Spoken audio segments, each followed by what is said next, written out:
when I was a young girl, and I was traveling with my parents and my grandfather. And we had gone to Venice. And I was either 7 and my grandfather was 77, or maybe I was 8 and he was 80. I don't know, somewhere around there. But we were walking the streets and window shopping, and it was evening. And a large crowd of people went past, and after they passed, I looked around and I did not see my mother or my father, only my grandfather. I said, "Grandpa, there's Mom and Dad." I said, "Up ahead." Seeing his grandfather walked at a slow and steady pace, it made sense to me that in fact they would probably be ahead. I said, "Come on, let's hurry up, let's catch up to them." Well, grandfather only walked at one speed. It was just the one speed that he walked at, and so he wouldn't hurry up. So I walked with him, and then we got to an intersection. There was a corner. And of course, I didn't know which way they had gone. So I was a smart and sensible child, and I said, "Let's stop. They'll notice we're missing, and they'll come back and find us." But grandfather only walked at one speed, and he didn't stop either. So he kept going.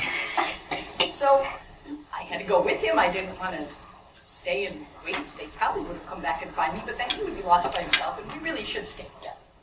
I was just a little girl. So we stayed together, and we walked along.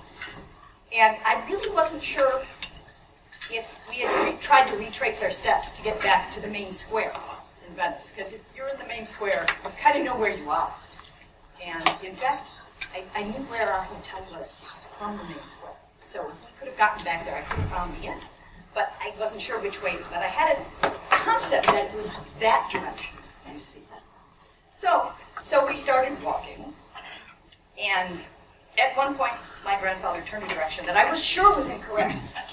I think he turned right, and so I therefore made 3 lefts to make up for it. But it might have actually been the other way around. He may have turned left, and I may have done 3 rights. I can't remember anymore. It's been such a long time.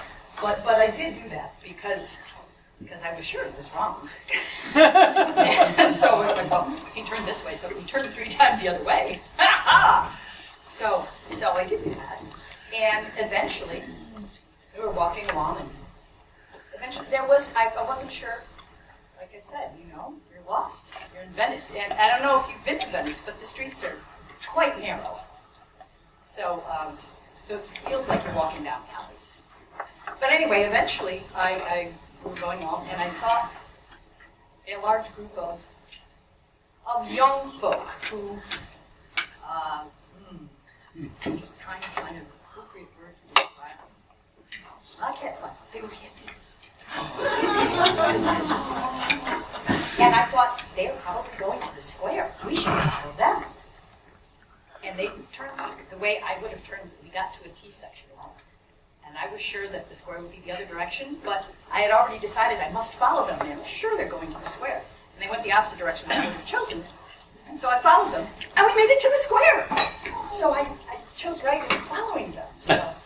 So we got back to the square, and I knew where our inn was from there. So we went back to the inn. Except I didn't think my parents would ever think that we might find our way back to where we were staying. They might think that we might find our way back to the square. But I was afraid to stay in the square with my grandfather, you see, because he'd say, well, maybe they're this way, and he'd go walking down an alley. And I would have to go with him, and what if we really did get lost and couldn't find our way back then? So I didn't want to stay there with him. So I left grandfather at the hotel, and I went back to the square by myself. Now, you may think that's not a very wise thing to do when I was just a little girl. In fact, my mother had told me that the gypsies, if they found me, they would steal me because I was a blonde bambina. And that was not right. So I thought, what can I do so that the gypsies don't steal me? This was a concern, Well, there was an orchestra concert. I thought I could go watch the orchestra, but they were 12 deep there. And I thought if I could get in there to see them, they'll never see me because I'm just down here. And all these people. I thought I could follow after a family with kids.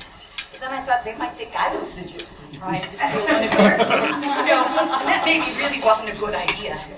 And besides, one of the best things to do when you're lost is to stay in one place and let the other people find you, especially when you're a little kid. But where could I stand in one place and not look out of place? And not look like I was lost? Because you don't want to stand there and look like you're lost. Because that's not safe. Well, back in those days, in Venice, there were some vendors. And of course, like I said, it was evening when we started, so it was dark by the time we found our way back. But when it was dark, these vendors came out. And they had yo-yos that light up. Do you know how cool that is when you were 7 years old? Oh, yes, I wanted these very badly. I really wanted to light a yo-yo. So I thought, children come by to see lighted yo-yos because lighted yo-yos are cool. And so, if I stand there watching a lighted yo-yo, I will be in one place. And my parents might find me, and hopefully no one will notice that I am not coming and going with the other families of children that come by to look at the lighted yo-yos. And eventually, and if there was a couple times when I was standing there all by myself, which was a little nervous. But eventually, my mother found me, which was great. She and my father had split up. And she was walking around the square looking for us, while my dad ran up and down the alleys, thinking perhaps we had drowned. It is Venice, you know, some of the streets are rivers. I don't know why they would think that, but anyway, they got me.